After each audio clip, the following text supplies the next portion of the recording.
é lindo. Boa noite a todos. Fique à vontade.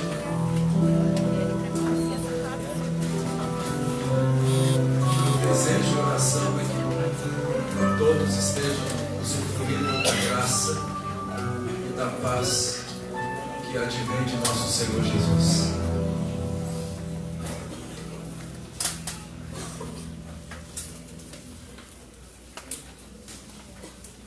Nosso Deus é vencedor. Ele é vencedor. Deus nunca perdeu uma batalha. Nunca. E pelo fato dele ter vencido todas as batalhas, aqueles que lutam a partir da vitória dele são chamados de mais que vencedores. Mais que vencedor é aquele que vence através de uma vitória que ele próprio não obteve, através da vitória de outrem. E eu quero falar nesta noite sobre uma mulher vencedora. Pela perspectiva de Deus, pelo ponto de vista de Deus.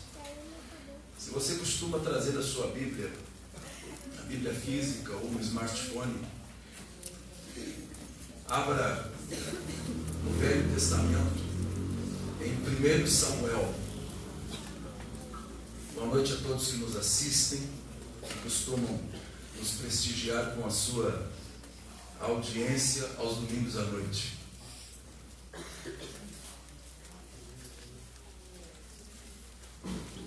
Primeiro Samuel está no Velho Testamento.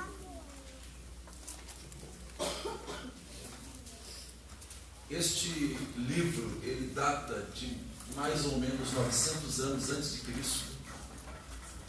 Portanto, 9 séculos antes do nascimento de Jesus Cristo. E ele narra a história do profeta Samuel. No começo, no capítulo 1, já de imediato somos apresentados à sua família. Conforme nós podemos ler a partir do verso 1, somos apresentados ao seu pai, Eucana, e somos apresentados, no primeiro momento, à sua mãe,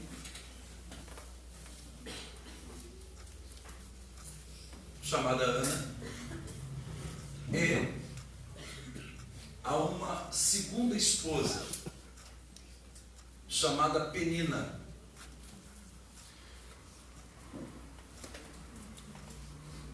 Há 1800 anos atrás, portanto, praticamente há um milênio antes de Samuel, existiu um rei babilônico, o primeiro rei babilônico, que é conhecido de nós por causa da lei de Talião. O nome desse rei é Hammurabi. Alguém já ouviu falar em Hammurabi? O Código de Hammurabi. O Código de Hammurabi é um dos códigos legislativos mais antigos do mundo. Ele foi achado em 1901, no Irã, numa expedição francesa. Isso já faz mais de um século que ele foi encontrado. E eu tive a oportunidade, quando estive na cidade de Ankara, a capital administrativa da Turquia, de ir a um museu. E lá na cidade de Ankara, a gente encontra pedras com inscrições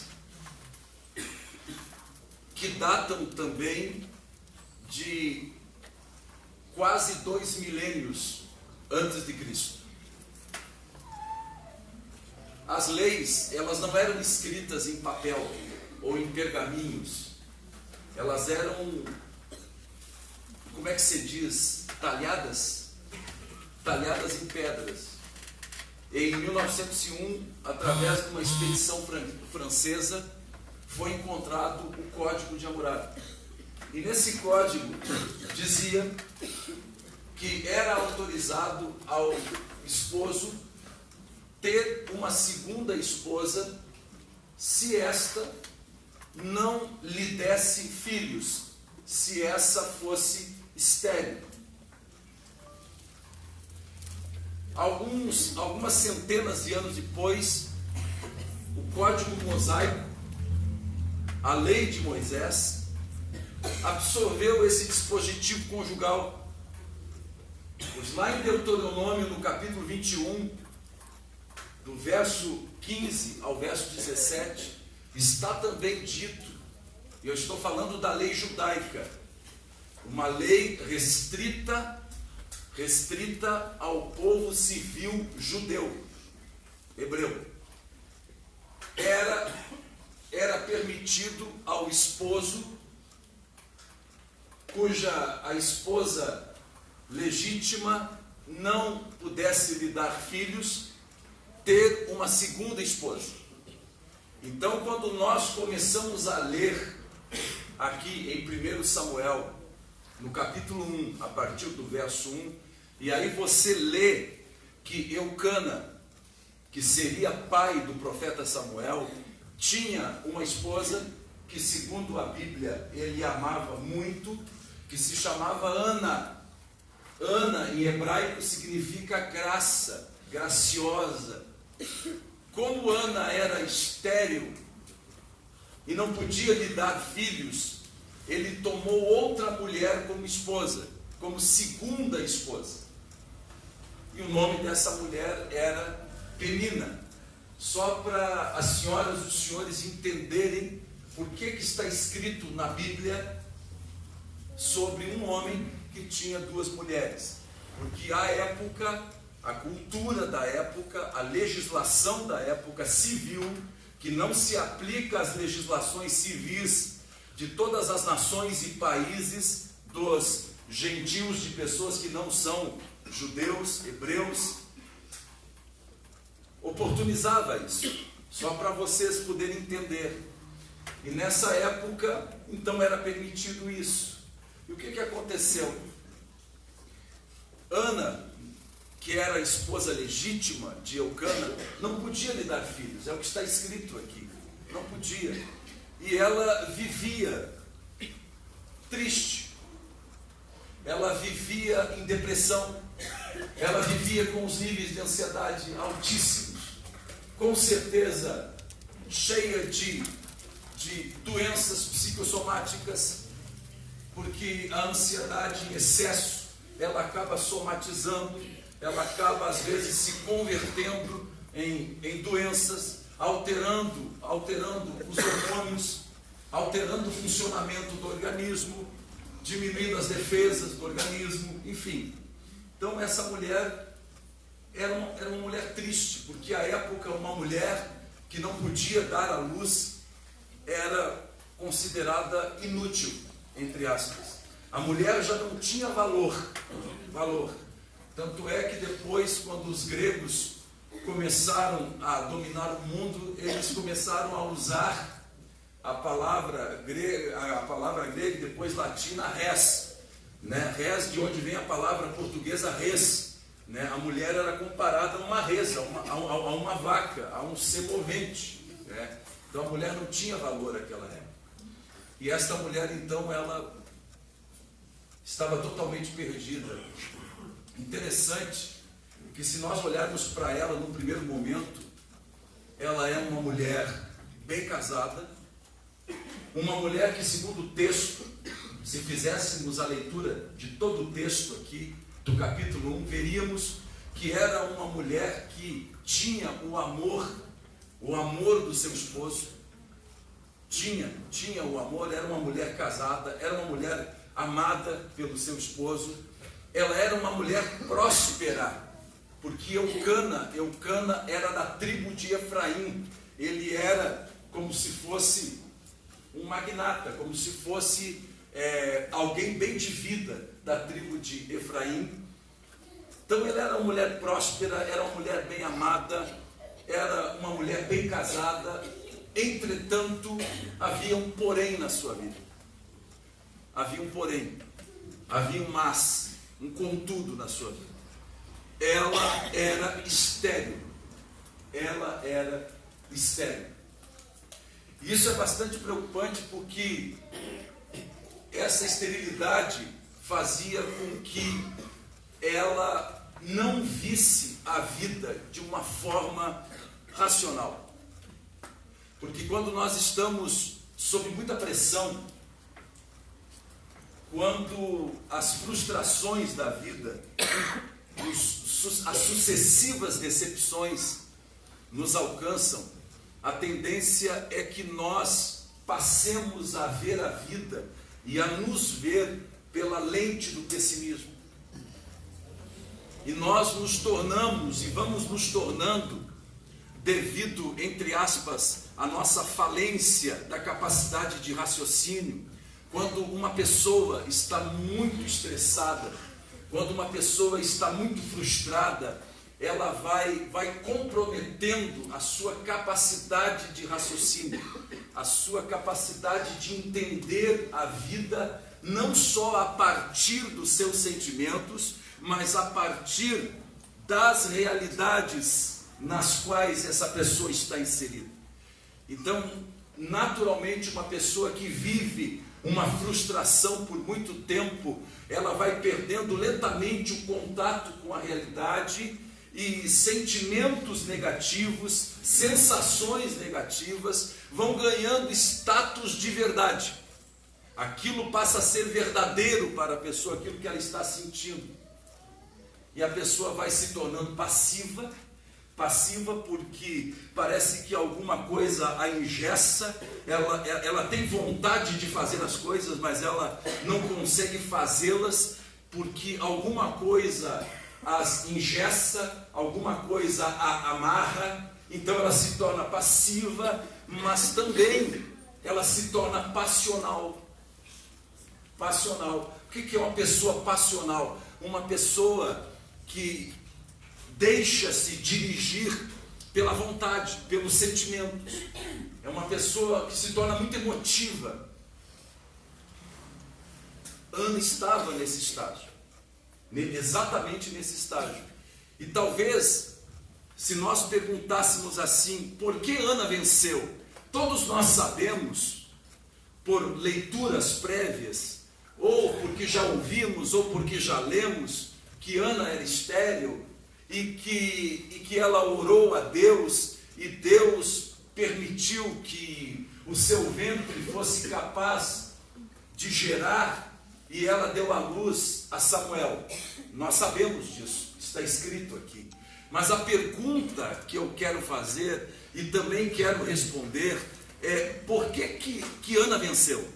Por que ela conseguiu ter o Samuel dela? Aquilo que faltava para ela. Aquilo que trouxe completude para ela. Porque ela era uma mulher próspera, uma mulher bem casada, uma mulher que era amada pelo marido, mas tinha esse porém: ela era estéril e ela queria dar um filho para o marido.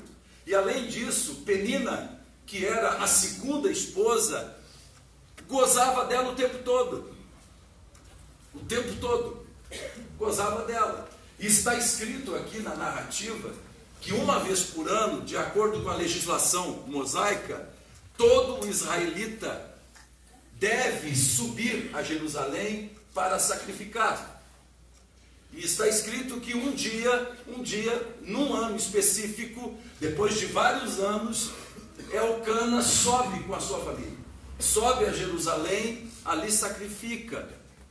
Depois do sacrifício, depois que as ofertas eram apresentadas a Deus, havia um momento com a família, um momento onde a família estendia no gramado aquela toalha e se sentavam naquele piquenique para ter uma refeição em família. Nesse momento, diz a Bíblia que a esposa, que não era legítima, aquela que era só barriga de aluguel, ela começava a irritar Ana. Olha, você não tem filho, eu tenho, eu dei filhos para ele, você não deu.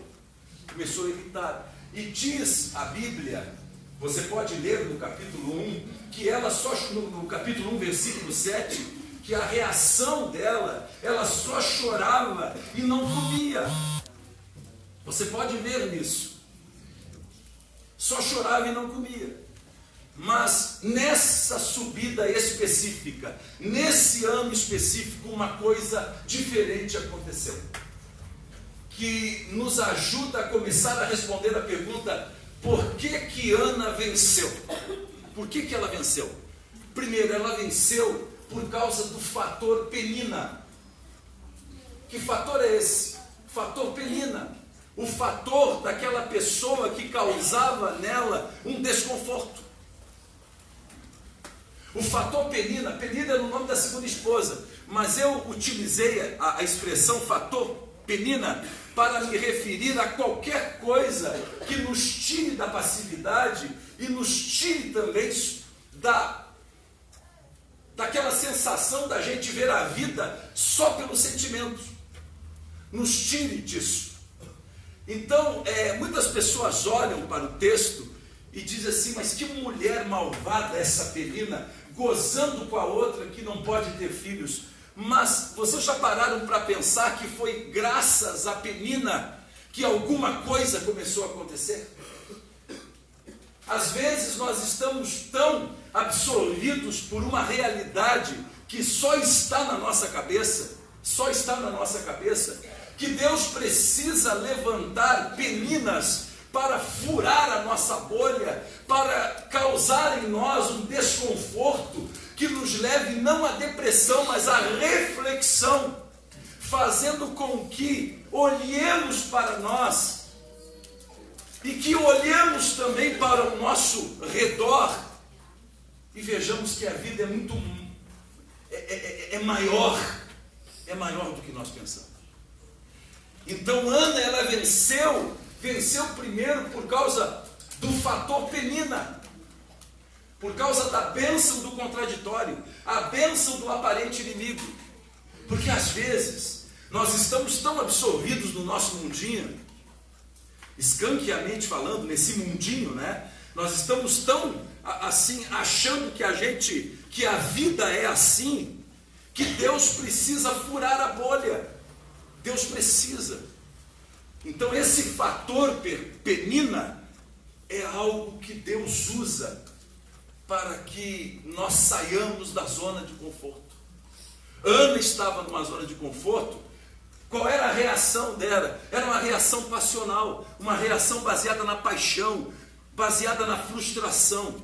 E aqui eu quero abrir um parênteses e mostrar para vocês que quando nós estamos sob pressão, quando nós começamos a perder contato com a realidade, quando nós começamos a achar que aquilo que a gente pensa e aquilo que a gente sente traduz exatamente como é a realidade fora da gente, 3 coisas podem acontecer conosco. 3 comportamentos muito perigosos. O primeiro é um comportamento agressivo. Às vezes, quando nossos sonhos, nossos objetivos, nossos ideais, nossas expectativas são frustradas, às vezes nós nos tornamos pessoas agressivas. Você já se percebeu assim alguma vez? Quando algum projeto da gente é frustrado, quando um sonho da gente é frustrado, abruptamente, a gente se torna agressivo com os outros. A primeira pessoa que cruzar na frente da gente, a gente já agride. E a gente não só agride os outros, a gente se agride através de comportamentos que depõem contra a gente mesmo, contra a saúde da gente, contra a família da gente. A gente se agride, a gente agride os outros. E às vezes, quando a gente tem um mínimo de conhecimento bíblico, a gente agride a Deus também. Mas não é só esse mecanismo que a gente usa. Quando a gente está muito sob pressão, a gente usa o mecanismo da regressão. Tem pessoas que, quando são frustradas, elas têm a tendência de regredir a comportamentos infantis, ou se isolando. Mas a maioria das pessoas que regridem quando elas estão sob pressão, para que elas não se descompensem, não se desorganizem como sujeito, como pessoa, essas pessoas regridem, por exemplo, ao papel de vítima, achando que o mundo todo deve para elas. Por elas terem nascido numa família menos favorecida financeiramente, por não ter conhecido o pai ou a mãe, ou por ser criado pelo tio, pelos avós, ou no orfanato, a pessoa então, ela quando está sob aquela pressão, aquela frustração, ela regride. Tem pessoas que não ficam irritadas, elas regridem a comportamentos infantilizados. E um dos comportamentos infantis que o ser humano regride é o comportamento de vítima. Essa posição existencial que acaba se convertendo numa carteira de identidade. É como que a pessoa se apresentasse para a sociedade, se apresentasse para a vida com essa carteira de identidade. Olha, a minha identidade, eu sou essa pessoa que é vítima da existência.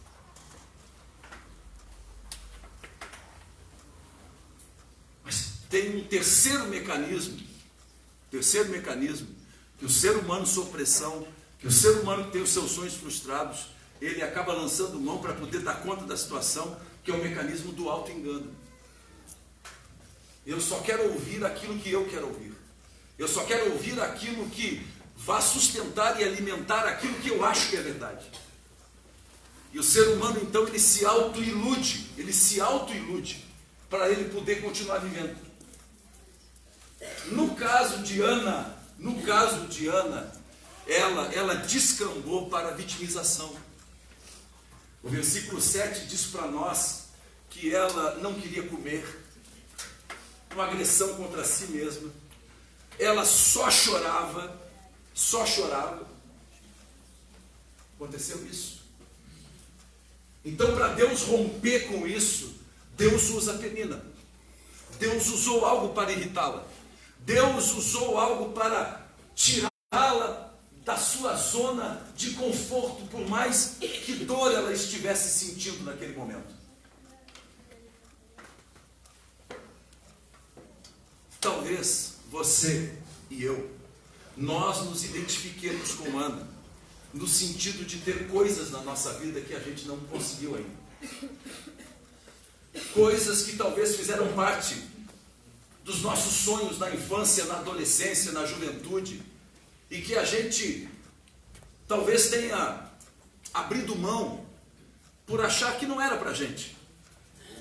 E quem sabe a gente se tornou uma pessoa amarga, uma pessoa agressiva, e passamos a usar essa agressão como uma comunicação bélica, agressiva, por causa disso, por causa de uma frustração lá do passado, que a gente não conseguiu, de um trauma que se converteu nessa carteirinha de identidade da gente. A gente ocupa esse papel de vítima da sociedade, como se Deus e as pessoas nos devessem alguma coisa. Ana estava assim, e ela só venceu porque ela rompeu com isso. Ela saiu desta bolha, ela saiu dessa passividade. E aí nós vamos ao segundo passo que ela deu, e que a gente pode perceber pela leitura. Chegou o momento que Ana se levantou. Olha o verso 9. No verso 8, no verso 7, ela estava fazendo o quê? No mesmo piquenique, ela estava fazendo o quê? Ela estava chorando, e ela não queria o quê? Comer. Alguma coisa aconteceu. Alguma coisa aconteceu com Ana. Alguma coisa precisa acontecer conosco. Não fora de nós, mas em nós. Alguma coisa aconteceu com ela, que no verso 9, diferentemente dos outros anos que eles subiam, Ana se levanta. Interessante, é como se a bolha fosse furada, é como se a ficha caísse, e quem estava domingo passado vai entender o que eu estou dizendo agora. É como se a pessoa percebesse por ela mesma que ela estava ocupando esse papel existencial de vítima, e ela então se levanta. Isso é fantástico. Ela se levanta, é uma atitude interna. É uma atitude interna. Ela toma uma atitude.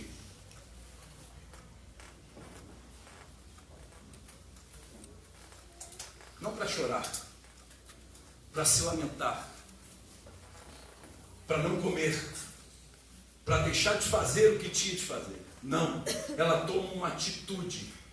E qual é a atitude que ela toma? É fantástico. Ela toma a atitude, e ela só venceu por causa disso, de voltar a não desistir de Deus, do templo, das coisas de Deus, como forma de protesto pelo fato dela ser estéril, pelo fato de Deus ainda não ter atendido ela. Vejam só, depois de muitos anos essa mulher, ela se levanta, naquele momento em que a família comia, ela se levanta não para brigar com Penina, não, ela se levanta para ir ao templo, para ir orar. Ela se levanta para ir orar. Interessante, porque uma das primeiras coisas que acontece com o ser humano, que tem um mínimo de conhecimento bíblico, por mais parco que seja esse conhecimento, é quando as coisas começam a dar errado na nossa vida, a nossa primeira tendência é a gente se afastar da oração, é a gente se afastar das coisas de Deus. E o que é isso senão um comportamento infantilizado, regressivo, inconsciente, de tentar fazer com que Deus tenha pena de nós, tentar fazer com que, eu lembro, eu era pequeno, e eu era tinhoso, eu era horrível, eu lembro de mim, que quando os meus pais não me davam as coisas, eu sentava e fazia um beiço de elefante, parece que aquela trompa. Por que a criança,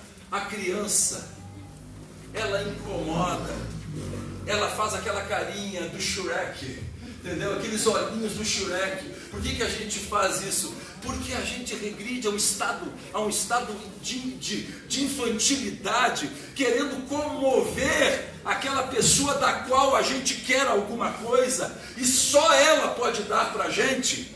A gente tenta comover com a nossa fragilidade, com a nossa vitimização. Só que digo para a pessoa que está ao seu lado, só que não.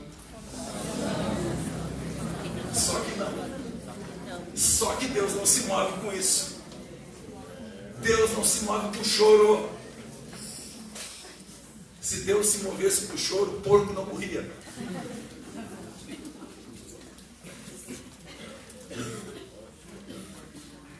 Ana desistiu de deixar de ir ao templo, à oração, de continuar fazendo a obra de Deus como forma de protesto. E ela foi orar. Interessante que é nesse momento da oração que eu quero chamar a atenção de vocês. A oração de Ana tem muito a nos ensinar sobre como sermos vencedores quando nós estamos na presença de Deus. Ela foi para a oração e coisas aconteceram ali. Coisas aconteceram. Tudo está aqui registrado no capítulo 1 de 1 Samuel. A primeira coisa que Ana faz quando ela chega à presença de Deus é o que nós temos dificuldade de fazermos. Ana foi ela mesma. Ela deixou de lado todas as máscaras, todos os pedigrees, todas as performances religiosas, todos os terços decorados, todas as dinâmicas de culto que nós aprendemos nas igrejas evangélicas. Ela deixou de lado todo o formalismo e ela chega na presença de Deus, não dizendo, ó glorioso Deus, arquífero do universo. Sabe o que é arquífero? Nem eu sei o que é arquífero, né? Arquífero do universo, ó Pai glorioso, ó lá, lá, lá, lá, lá, lá, lá, lá. Não. Ela chega na presença de Deus e ela se derrama.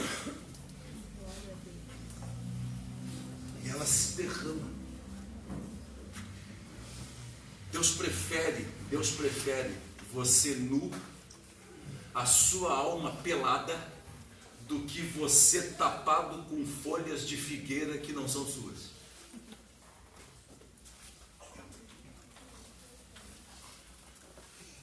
Deus prefere gente que chega para Deus e diz, olha, eu quis te matar, Deus, mas eu sei que não consigo, e ninguém vai conseguir, mas eu estou sendo verdadeiro contigo, e quero te perguntar por que o meu filho nasceu com câncer.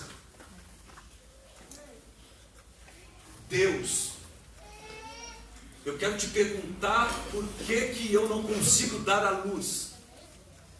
Por que tem tanta gente ruim que prospera, enquanto a gente que tenta fazer a tua vontade parece que é um BO atrás do outro, uma luta atrás da outra?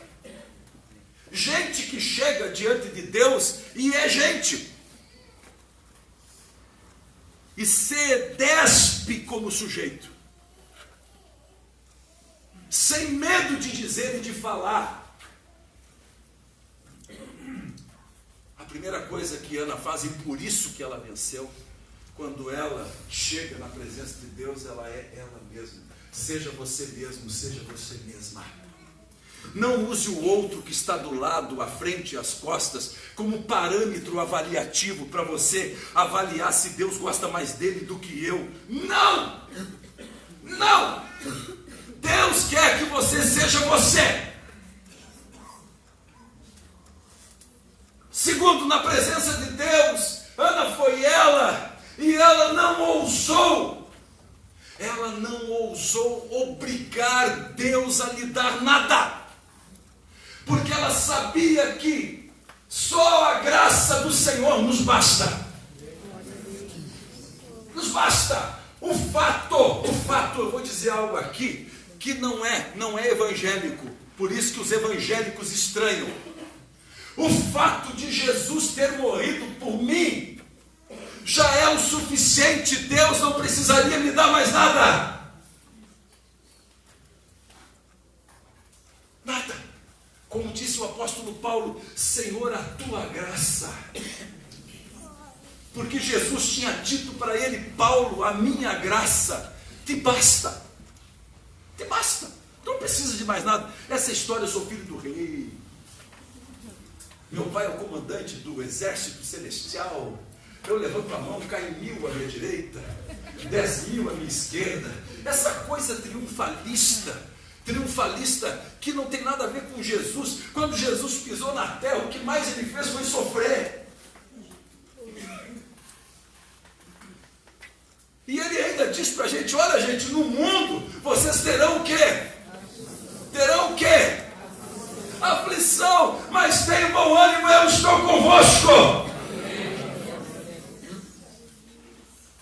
Então Ana, ela chega diante de Deus como ela se joga, ela se atira, ela desabafa diante de Deus, e ela não coloca Deus contra a parede, ela não usa a própria palavra de Deus contra Deus, como se Jesus estivesse aqui, e eu estivesse aqui na garganta dele. Jesus, tu disseste, se vós estiverdes em mim, e as minhas palavras estiverem em vós, pedireis tudo o que quiserdes, e vos será dado. Portanto, Jesus, cumpre a tua palavra agora. Ela não pôs Deus contra a parede, porque ela sabia que não merecia nada. Terceiro, ela não quis barganhar com Deus.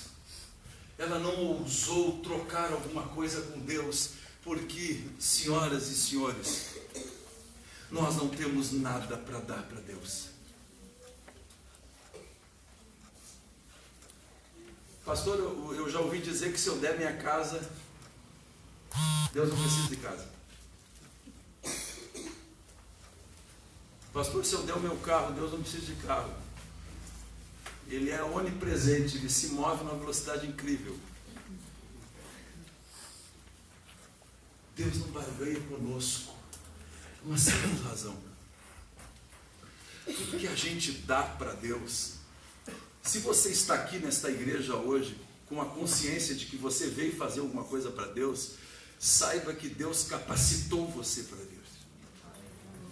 Ninguém consegue se antecipar e dizer assim: Deus, te peguei.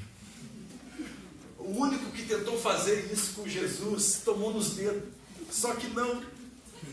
Pedro chegou e disse assim: agora eu vou surpreender o mestre. Quantas vezes a gente tem que perdoar, Senhor? Como é que Pedro sugeriu para Jesus? 7, né, Senhor? 7. Aí Jesus disse assim: tu não aprende nada, né, cabeçudo? 7 vezes. Ninguém consegue ganhar de Deus. Quer surpreender Deus. Então diga para a pessoa que está ao seu lado: se você errar, e você vai errar, não pense que Deus vai se decepcionar com você, porque Ele já sabe que você vai errar. Então para com essa noia de dizer: ai, Deus está bravo comigo. Quem é você para Deus ficar bravo com você? Então tem gente que anda com essa noia assim: mas Deus está bravo comigo, não vou tomar ceia, não vou fazer isso, porque Deus sabe, Deus sabe. Ou vocês acham que Deus não sabe? Ela foi ela mesma diante de Deus. Ela não ousou colocar Deus contra a parede. Ela não quis barganhar com Deus. Ela simplesmente se jogou na graça. Você sabe o que é se jogar na graça? Se jogar na graça é aprender a viver a partir do senão. Se eu tirar do contexto, você não vai entender. Mas se você abrir a sua Bíblia em Daniel, no capítulo 3, se não me falha a memória do velhinho aqui, no versículo 17, você vai entender o poder dessa sentença condicional. Sadraque, Mesaque e Abednego, companheiros de Daniel, cujos nomes foram dados pelos próprios babilônicos, eles estavam prestes a ser lançados numa fogueira ou numa fornalha, cujos graus eu nem arrisco em dizer. E aí o rei disse: quem não se ajoelhar agora, quando a corneta tocar, eu vou lançar. E todo mundo se ajoelhou e esses caras ficaram de pé. E o rei olhou para eles e disse assim: olha, vocês não têm medo que eu jogue vocês nessa fornalha? Qual foi a resposta desses rapazes hebreus ao rei, cujo nome é fácil de dizer? Nabucodonosor. Nabucodonosor. É um nabuquinho, né? É um nabuquinho. Qual foi a resposta que esses rapazes dão ao rei? Eu acho que é no verso 17. Capítulo 3. Ó rei! Não vamos nos defender. Continua. Lê o 16 e o 17 também. Sadraque, Mesaque e Abednego responderam assim: ó rei, não vamos nos defender, pois se o nosso Deus, a quem adoramos, quiser, sublinha essa frase. Ele poderá nos salvar da fornalha e nos livrar do seu poder. Se ele não quiser, ó rei, e mesmo que o nosso Deus não nos salve, o Senhor pode ficar sabendo que não prestaremos culto ao seu Deus, nem adoraremos a estátua de ouro que o Senhor mandou fazer. Se jogar na graça é entender que Deus pode ou não atender as nossas orações, que Ele tem o direito de fazer e de não fazer. Esses rapazes entenderam O que as pessoas precisam entender: Deus é um soberano. Um soberano, ele não pode ser obrigado a nada. O único ato de um soberano é o favor, é a graça e a misericórdia. Deus, ele age pela graça, pela misericórdia. Ele não é obrigado a nada. E nós precisamos entender que o senão, se Deus não quiser, ele não vai fazer. Por mais que a gente ore e não ore, se jogue e não se jogue, plante bananeira e não plante bananeira, a gente pode mudar de missionário, de evangelista, de curandeiro, de pai de santo, não sei o que. A gente pode procurar quem a gente quiser para tentar reverter a história da gente, mas se Deus não quiser, não adianta. Mas se Ele quiser, querendo Deus, quem impedirá? Essa mulher se joga na graça, e ela faz um voto com Deus, não para fazer uma barganha com Deus. Ela diz: olha Deus, se tu quiseres e se tu me deres um filho, eu vou consagrá-lo a ti. E naquela época se dizia assim: meu filho vai ser nazireu. Por quê? Vai ser nazireu porque navalha não vai passar no cabelo dele, e o cabelo grande é sinal de que esse rapaz é consagrado só para Deus. Então Ana disse: se tu me deres um filho, esse filho vai ser teu. Eu não quero nada em troca. E quando Ana disse isso, o sacerdote estava sentado numa cadeira, olhou para aquela mulher que estava derramada no altar e começou a criticar e chamar ela de borracha, de bebum. Essa mulher está bêbada. Interessante que quando a gente está na presença de Deus, quando a gente é a gente mesmo na presença de Deus, quando a gente não põe Deus contra a parede, quando a gente não barganha com Deus, quando a gente se joga na graça de Deus, aceitando o que vier de Deus, as críticas das pessoas não fazem com que nós desanimemos. Então, gente que desanima por causa de gente, essas pessoas não estão na presença de Deus. Se você sai de lugares, se você fica brigado com pessoas por causa de pessoas, o seu foco está errado. O seu foco está errado. E ela fecha esse ciclo de oração porque Ana se deixa afetar pelo Salmo 35:7, eu acho. Ela se deixa afetar pelo Salmo 35:7. Entrega o teu caminho ao Senhor, confia nele, e o mais Ele fará. Ela mesma, ela não coloca Deus contra a parede, ela não quer barganhar com Deus, toma lá da cá. Ela aceita qualquer coisa que vier de Deus, se joga na graça de Deus. Ela não se deixa intimidar pela crítica daqueles que não vão e ficam mal-augurando aqueles que vão, porque quem não vai sempre vai tentar dificultar aqueles que querem ir, porque o ser humano, ele não quer sofrer sozinho. E ela se deixa alimentar, e se vocês podem confirmar para mim, é 37:5. Ela se deixa alimentar pelo Salmo 37:5. Entrega o teu caminho ao Senhor, confia nele, e o mais Ele fará. E o que acontece? Agora eu quero que você veja. Ana, ela venceu porque ela descansou em Deus e na sua palavra. Veja só aqui o verso 17 e 18.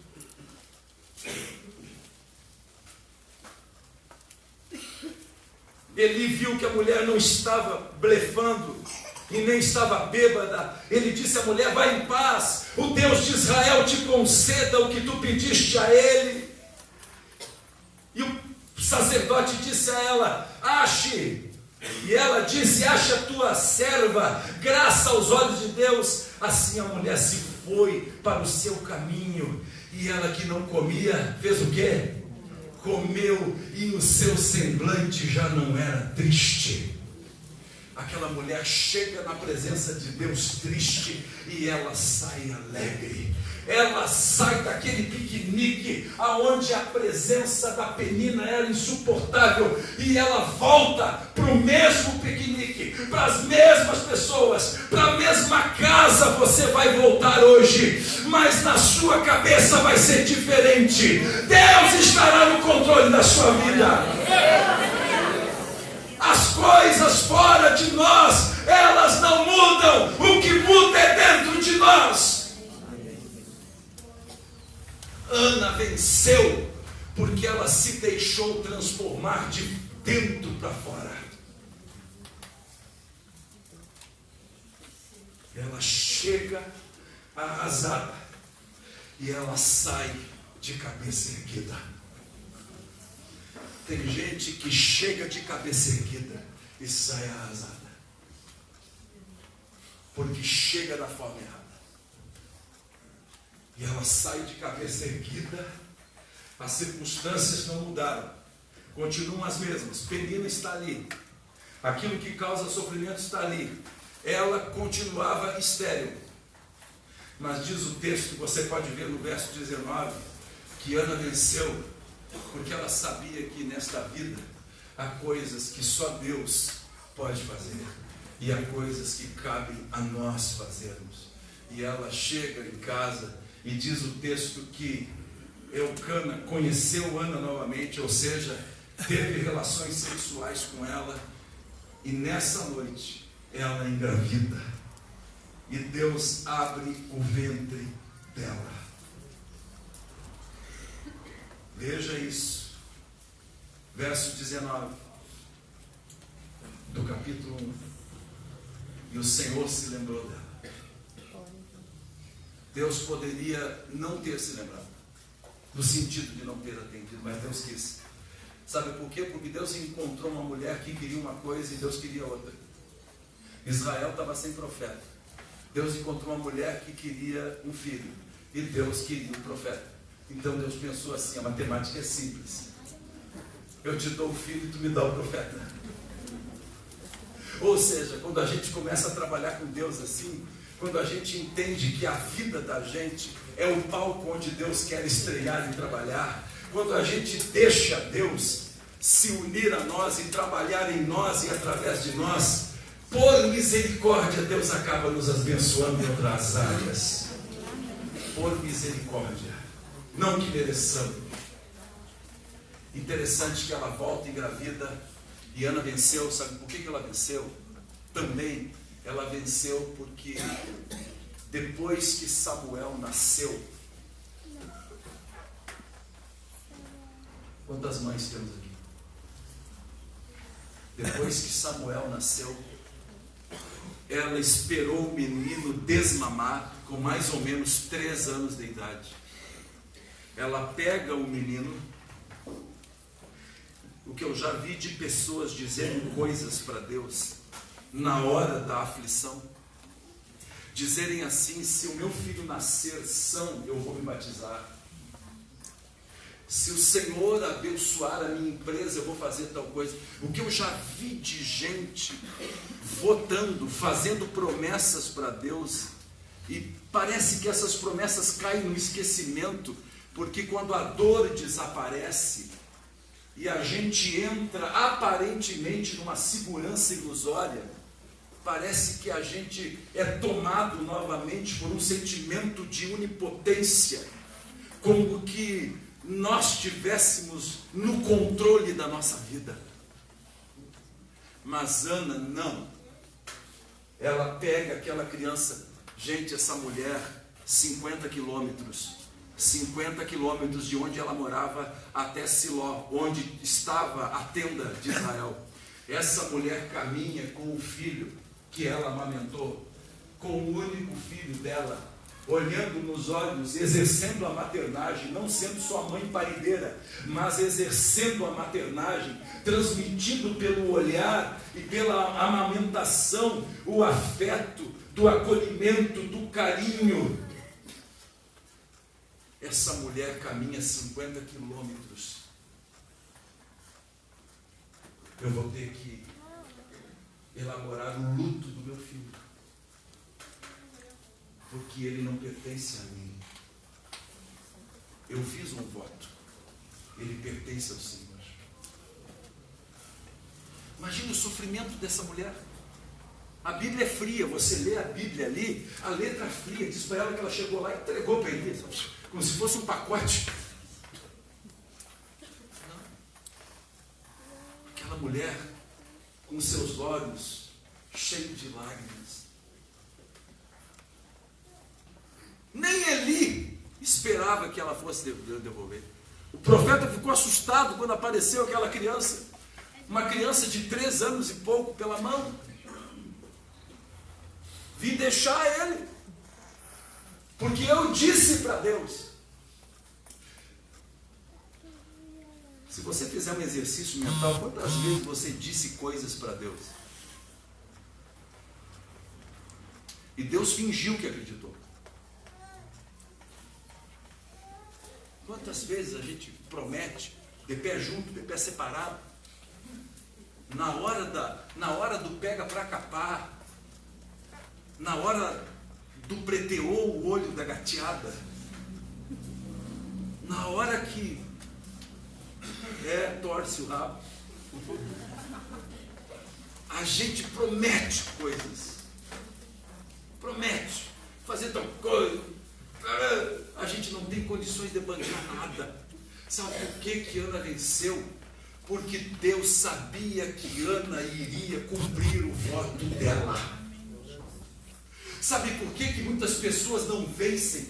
Porque Deus sabe que elas não vão cumprir o voto delas. Ele sabe. Ele é onisciente. Ele sabe o que você vai fazer agora antes de você fazer. E Ana venceu por causa disso. Ela cumpriu o voto dela. Ana venceu porque se deixou vencer por Deus. E eu quero encerrar, porque ao se deixar vencer por Deus, Ana experimentou o que está escrito em Efésios. Eu quero que você leia Novo Testamento, Efésios, capítulo 13, versículo 20. E é na força desta palavra de Deus que nós vamos ficar em pé. Ao se deixar vencer por Deus, e Ana venceu porque se deixou vencer. E ao se deixar vencer por Deus, ela pôde experimentar o que Paulo escreveria em Efésios, no capítulo 3, versículo 20.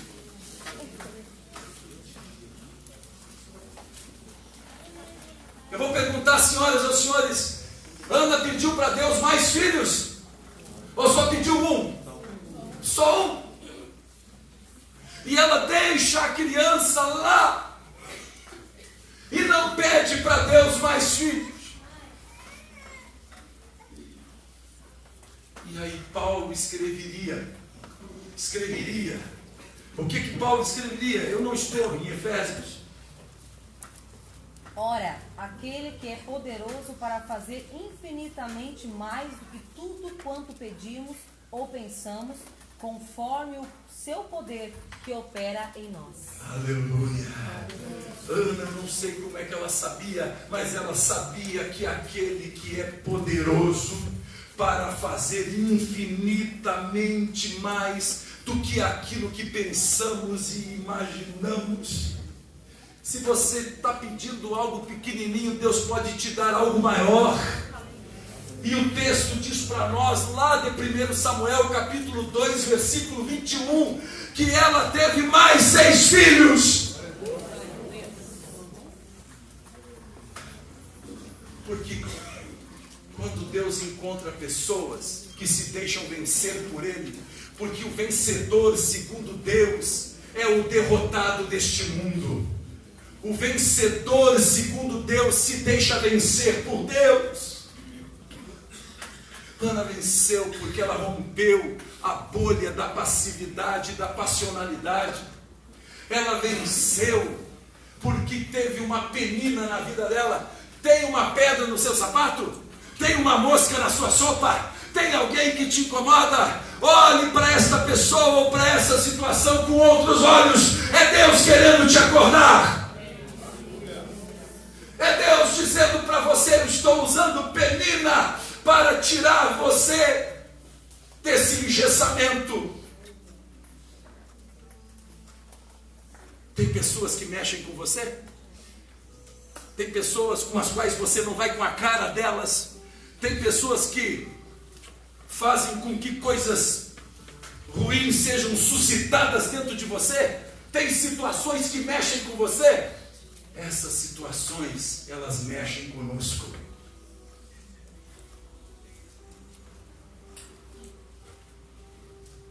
E quando Ana foi mexida, ela tomou uma atitude. Quem sabe a sua atitude hoje é fazer uma reeducação alimentar, porque você sabe que está sabotando a sua própria saúde através da sua alimentação. Quem sabe a sua penina hoje seja problemas dentro de casa, fora de casa, problemas no casamento. Quem sabe seja com aditivos, com drogas lícitas, ilícitas. Não sei. Todos nós temos as nossas limitações. Todos temos. Ninguém passa pela vida sem experimentar a dor do existir. A gente passa pela vida e a gente experimenta a frustração, a perda, a dor, a vontade de tirar a própria vida, de sumir, de desaparecer. Ninguém passa pela vida como se a vida fosse um mar de rosas. Ela tomou uma atitude. Ela foi para a presença de Deus. Na presença de Deus ela foi ela mesma. Não colocou Deus contra a parede. Não fez isso. Não barganhou com Deus. Se jogou na graça de Deus. Se alimentou dia e noite, dioturnamente, do Salmo 37:5. Fez um voto com Deus. E disse: se o Senhor quiser. Ela cumpre o voto. Finalmente Deus vence ela. E quando Deus nos vence é que nós nos tornamos vencedores. E ela experimenta o que Paulo escreveu. Que Ele tem para nós infinitamente mais. Quem sabe você está chorando por algo que você perdeu. Eu quero dizer para você o que Deus dizia para Israel quando chorava a destruição do primeiro templo. O segundo templo vai ser mais glorioso ainda. Quem sabe o segundo casamento vai ser melhor.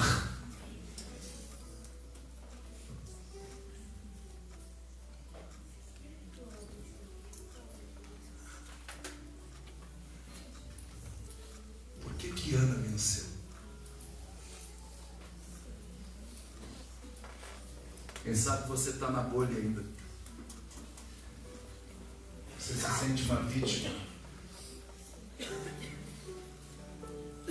Quem sabe você está auto-enganado, auto-enganada. Quem sabe você é uma pessoa irada, que expressa a sua frustração através da ira.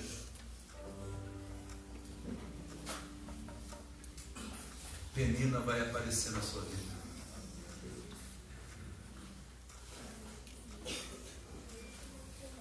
Eu quero vencer. Não a qualquer preço. Eu quero vencer pelo preço do sangue do Cordeiro. Se não for pelo sangue, eu não quero. Somente o sangue. Somente pelo sangue. Se não vier pelo sangue do Cordeiro, não vem de Deus. Tem que vir pelo sangue. Tem que vir por Cristo.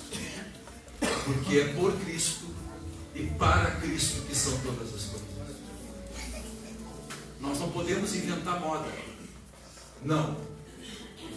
É nele, por ele para Ele que são todas as coisas.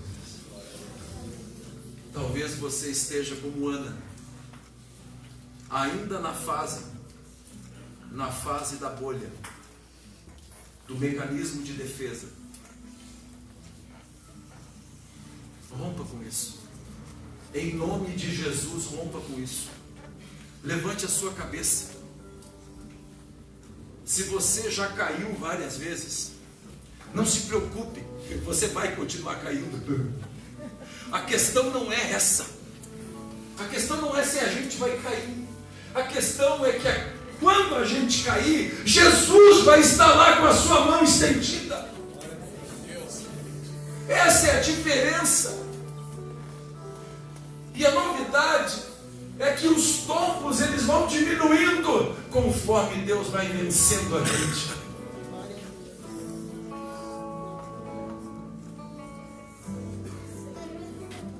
Aleluia. O que te falta? O que te falta? Te falta Samuel? Te falta fertilidade? Te falta criatividade? O que te falta para você se sentir pleno, satisfeito, completo? O que te falta? O que você busca na sua vida?